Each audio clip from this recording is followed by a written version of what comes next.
Seguí estudiando hasta que acabé COU, algunas veces pues a duras penas, me costaba sacar los cursos en una ocasión, pero sí que, bueno, pues luego ya me tenía que dedicar en el verano fundamentalmente a entrenar y solamente a entrenar.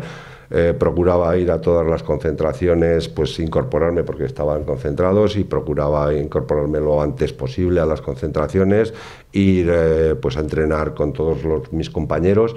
Pero la verdad es que era pues realmente difícil compaginar en ese momento cualquier trabajo. Bueno, de hecho, Herminio Menéndez, que tú lo conoces, pues tuvo que dejar la empresa donde estaba trabajando, pues todo el mundo a lo mejor no había empezado a trabajar, había terminado de estudiar, estaba en un impasse ahí, y bueno, pues éramos unos locos, o sea, directamente. O sea, el deporte es una cosa que, o concretamente diría aún más, este deporte es una cosa que te envenena, o sea, pues te gusta y bueno, pues cometes locuras. También cometes otras locuras en otros aspectos de la vida en esa edad. Por supuesto que sí, pero vamos a remontarnos un poco más, porque la medalla es un hecho que evidentemente ahí está, ¿no? Pero es algo que puede ser secundario, porque a mí lo que me interesa fundamentalmente para los más jóvenes que nos están escuchando, los que están aquí presentes en el auditorio, es como un chaval se aficiona a la piragua. Pues mira, yo creo que esto...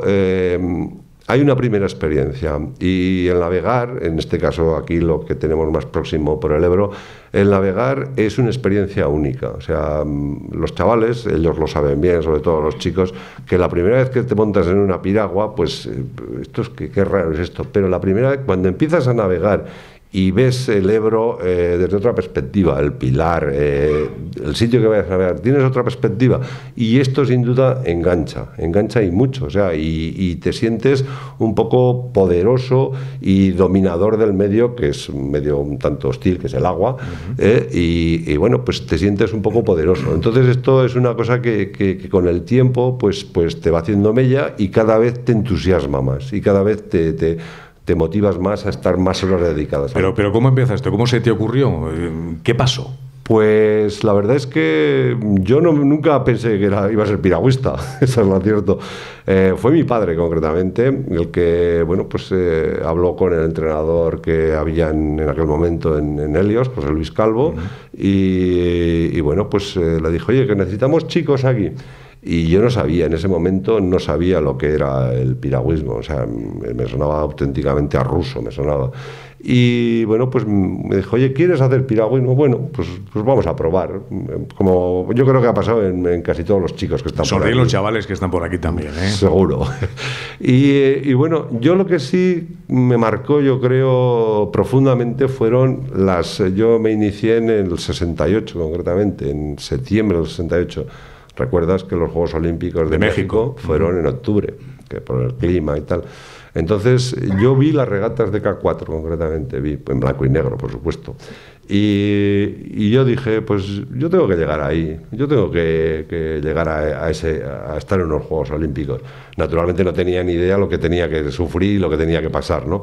Pero sí que me marcó, y lo recuerdo perfectamente, como si estuviera viéndolo ahora, estar viendo la televisión, los Juegos Olímpicos de México. Y luego ya ir practicando, estar en Helios, disfrutar, ir creciendo, y que alguien te dijera, tú eres bueno y tú vales para esto.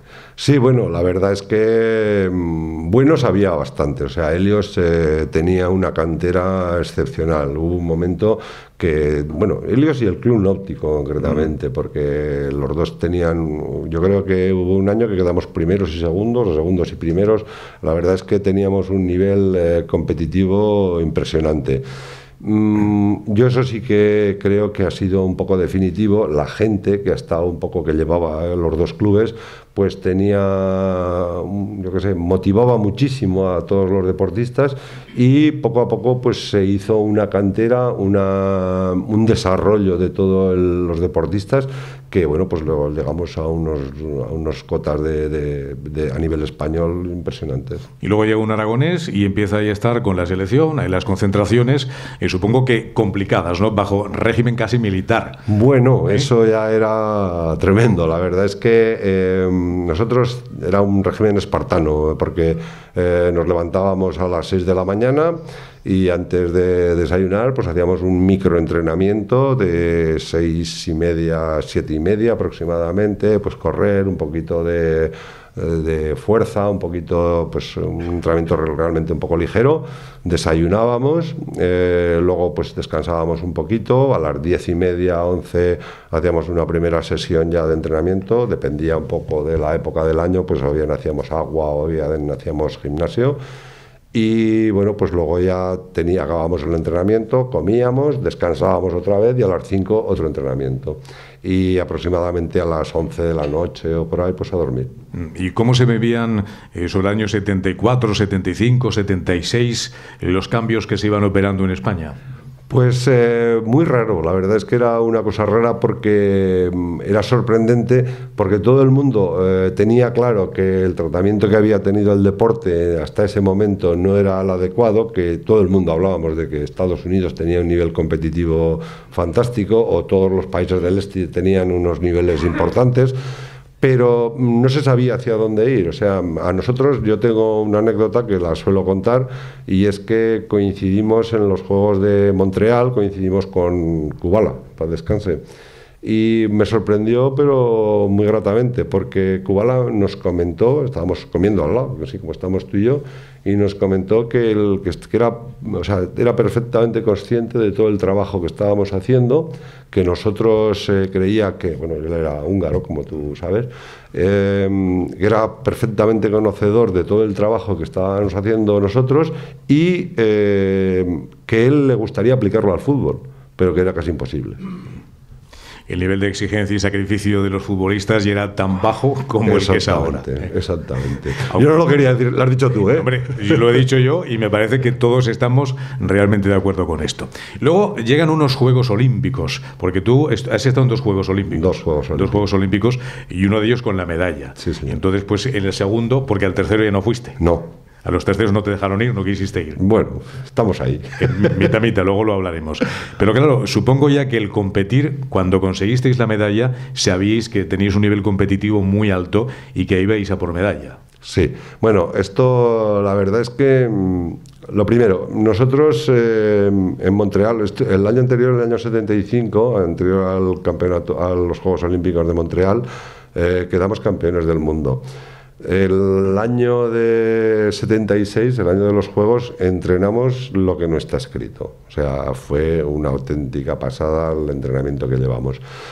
Pero, bueno, la verdad es que nosotros estuvimos en una competición en Nottingham, previa a los Juegos Olímpicos, quedamos mal, quedamos quintos. Pero cuando llegamos a los Juegos Olímpicos de Montreal, nuestros directos rivales eran los rusos, la Unión Soviética en aquella época, y bueno, hasta ellos nos daban como ganadores. Y hay otra anécdota curiosa, y es que, bueno, pues en aquella época las computadoras eran lo que eran. Bueno, eran computadoras, no eran ordenadores, ¿no? Entonces metieron todos los datos nuestros, de todos los equipos, de toda la gente que iba a competir en nuestra prueba, y para ver quién daba la computadora, quién daba como ganador. Y paradójicamente dio ganador Rusia, segundo España y tercero Alemania democrática en aquella época. Y bueno, no se lo creía nadie. O sea, estaban todos convencidos que los ganadores éramos nosotros. Pero después, pues por ciertos avatares de viento, que cambió el viento, porque nos influye a los piragüistas bastante el tema del viento, cambió el viento, favoreció la calle que iban los rusos, y la verdad es que la computadora lo clavó. Quedamos tal como lo dijo. Qué mala suerte, ¿no? Y luego ya... Sí, porque además fueron 21 centésimas de segundo. Peor todavía, porque si es por 2 horas dices, bueno... Luego, ¿cómo se vivió esa medalla, una medalla olímpica? Porque ahora España gana medallas olímpicas, sobre todo después del planado de Barcelona 92, que ya hay un tratamiento mucho mejor al deporte, ya en las comunidades autónomas se trabaja ya también muy bien, y tenemos deportistas aragoneses con medallas, sí. Muy pocos, bueno. Muy pocos todavía. Pero claro, hace 30 y tantos años... aún era más difícil que un aragonés consiguiera una medalla olímpica.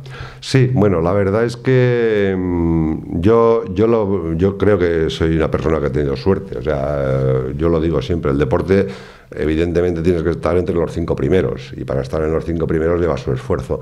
Pero hay un componente de suerte, que si lo puedes minimizar la suerte, mejor todavía, ¿no? Pero bueno, nosotros estábamos ahí justo en ese momento en un impasse que éramos, yo creo, de los favoritos